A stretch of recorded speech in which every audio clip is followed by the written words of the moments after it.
Приветствую вас, мои дорогие подписчики и все интересующиеся переносной аудиотехникой. Сегодня у меня особенный обзор. Не потому, что тут какая-то особенно дорогущая магнитола, а потому, что это магнитола из моего детства. Когда я был в 4-5 классе, мой старший брат родной купил в Москве и привез вот этот аппарат. Это Panasonic RX F32L. Полностью он так называется, именно в таком черном цвете. И сегодня мне про нее рассказывать особое удовольствие. Еще одно событие, которое сегодня произошло ночью. Мой канал посетил известнейший гуру магнитолособирания, я бы так сказал. Вообще человек, который задал моду в России и в Беларуси у нас, в Минске, Александр Балабанов. Он поставил мне лайки, написал приятные комментарии. Я уже утром проснулся и хотел писать новые ролики. Спасибо, Александр, что посетили, спасибо, что отметили мою работу. Я не зря, значит, этим занимаюсь. Такая поддержка очень важна, от таких людей тем более. Кстати, про Александра. Был я у него в магазине один раз всего лишь в Москве на метро Таганская. Если кто не был и хочет просто вот зайти и окунуться в атмосферу винтажных магнитол, это лучшее место, которое я знаю на планете. Там сотни аппаратов в отличном состоянии, и за несколько минут, просто обернувшись вокруг своей оси, вы увидите те аппараты, которых много лет не видели, и которые можно даже потрогать, если Александр разрешит. Магазин превосходный, такое количество аппаратов я больше не видел нигде, чтобы было представлено одновременно. Напомню, сайт называется Vintage Moscow. Вернемся к нашему магнитоле. Panasonic, он же National F35, про который я вспоминал в прошлом, кстати, видео. Наверху вы помните вот F6, про которое я рассказывал в прошлый раз. Этот аппарат вышел одновременно вместе с этим в 1983 году. Даже если вы посмотрите, у них есть общие органы управления одинаковые. Вот, например, клавиши управления здесь и здесь, они совершенно одинаковые. Единственное, они перевернуты, потому что там кассета вставляется сверху, тут снизу. Но этот аппарат на порядок выше классом. На один порядок точно. Сейчас мы немножко увеличим, чтобы вам было удобнее. Вот как удобно такие аппараты снимать. Ровно на весь кадр аппарат. Прямоугольный. Чем он отличался от своего японского собрата? Да, в принципе, не сильно. Вот на картинке F35. В принципе, такой же аппарат. Единственное отличие, что здесь есть одна дополнительная ручка регулировки микрофона, как любят японцы для караоке. Он 100-вольтовый, разные, конечно, диапазоны, и все написано на японском. Немножко отличается дизайн светодиодов. Тут они кругленькие, здесь они прямоугольные.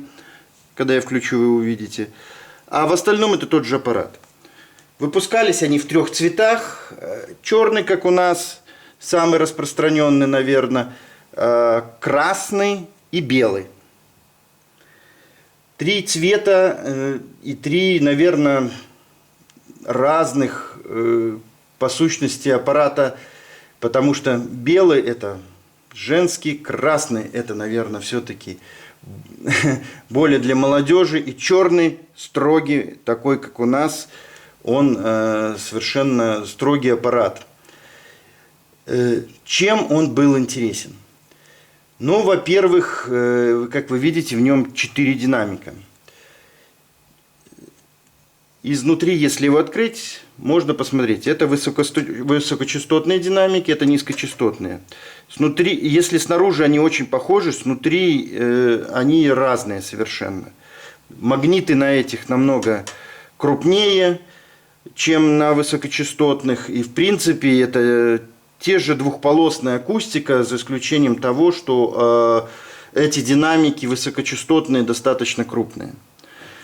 Скажу сразу, что по сравнению, допустим, с F6, который за ним стоит, звук здесь на порядок лучше. Он и мощнее, и интереснее по звуку.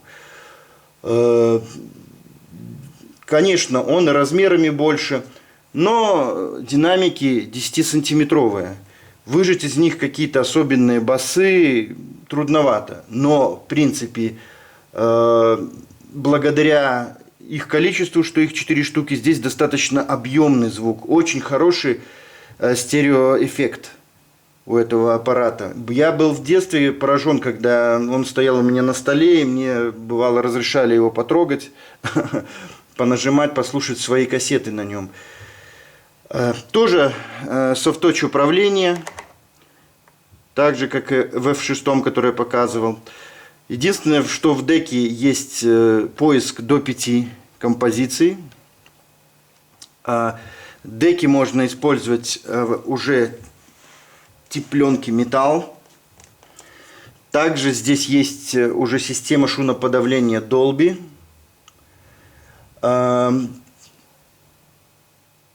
И также, как и в F6, здесь очень богатый выбор подключений. Также есть и выносная акустика, входы-выходы, 2 микрофона, наушники. Но в отличие от F6, трансформатор здесь встроенный и в принципе никаких проблем не составляет. Но аппарат значительно тяжелее его. Хотя он маленький, но очень тяжеленький. Когда его разбирали, делали профилактику, я скажу, что очень плотно скомпонован. Была, видимо, задача сделать его достаточно маленьким. Он на видео, даже на фото кажется больше. На самом деле он очень небольшой. Вот если вы там видите, стоит сзади 800-й. Он даже колонка и корпус меньше одна, чем он. Что еще в нем интересного? Сейчас я сниму камеру, мне надо будет вам поближе показать.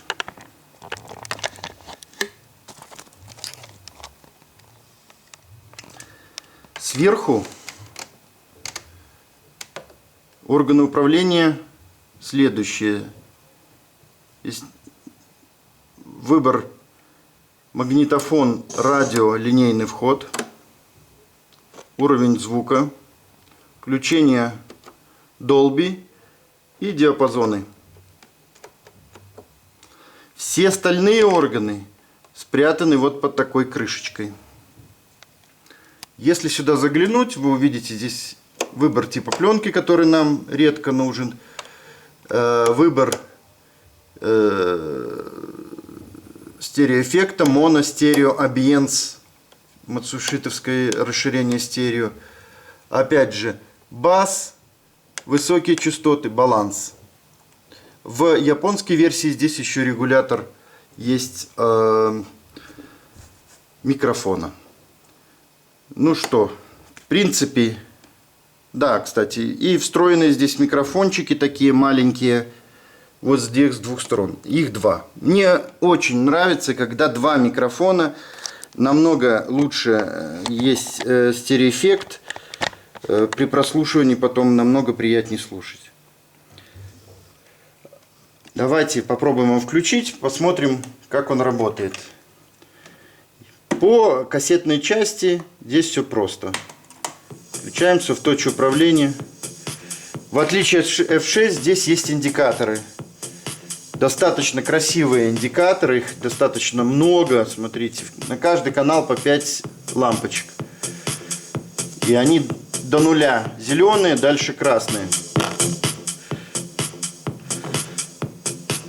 Поиск по композициям, естественно. Вот так он выбирается этой кнопочкой.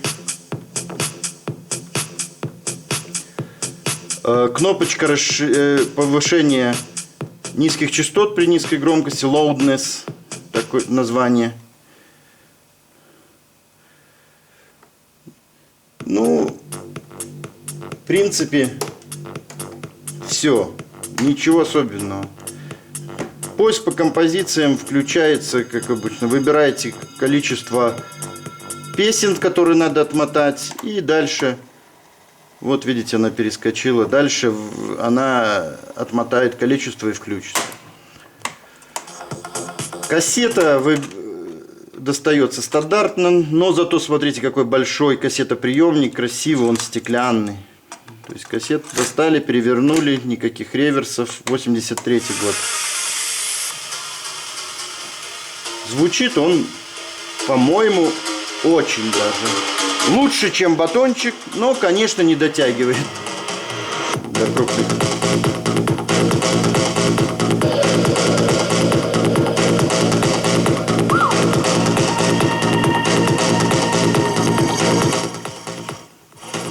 При включении Dolby загорается лампочка.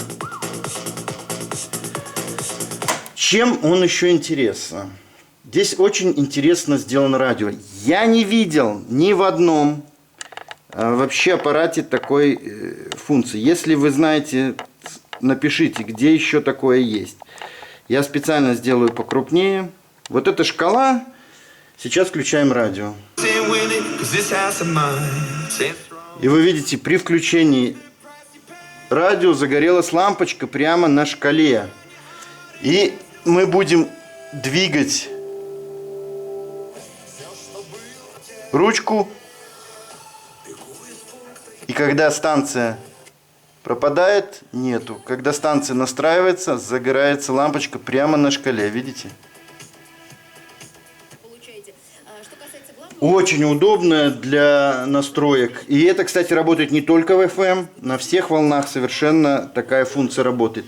Для того, чтобы ее реализовать, на нить вернила было накручено маленький, тоненький проводок, который ее опутывает и накручен на всю катушку. Из-за этого эти аппараты очень часто не работает эта лампочка. Еще одна большая проблема в этом аппарате, это в том, что у него очень слабая механика касательно записи. Если вы хотите приобрести такой аппарат, обязательно спрашивайте, работает ли запись, потому что 90% того, что продается, запись не работает. Конечно, если вам это не нужно, вы можете не волноваться. Но если вы вдруг собираетесь на нем записывать, там, с микрофона или с радио, или еще как-то, интересуйтесь. Осталось очень мало аппаратов, где работают. Всем известный блогер, мой коллега из Украины, Владимир, описывал, как он восстанавливал один раз этот сломанный рычажок. Оказалось, там очень мощная пружина, которая ломает, и этот рычажок даже после восстановления, и достаточно сложно ее сделать. Но все возможно. Все, будем говорить, возможно. Если, конечно, запись работает лучше. Кстати, в нашем запись работает. На этой кассете не покажу, но она работает. Что же у нас сзади? Давайте посмотрим. Ну, конечно, настройка частоты, тонкая настройка, подключение провода, подключение питания. Сколько здесь? 12 вольт. Сзади, в принципе, ничего особенного. Стандартная антенна, которая прячется сюда. Отделение для батареек. Используется 8 батареек здесь. И все. Здесь больше ничего нету. Мне все время интересно было в детстве, для чего этот квадрат. Даже разобрав, я не понимаю. Боже мой, развейте мой интерес с детства. Напишите в комментах, для чего это? Что здесь должно быть? Вот, в принципе, и все, что я вам хотел рассказать о своем аппарате из моего детства, которым я слушал, заслушивался и был моим одним из любимцев. Плюс у него был, он маленький, но при этом он звучит лучше, чем обычный батончик. Это двухэтажный батончик, как я в интернете один раз услышал. Вот и все. Спасибо, друзья. Заходите на мой канал, подписывайтесь. Я очень рад любым сообщениям. В ближайшее время интереснейшие аппараты я еще размещу. Эти небольшие аппараты, это было, будем говорить, такое немножко для вас, заинтересовать вас как-то. Дальше будут очень интересные аппараты, большие и известные. Все, спасибо, до свидания.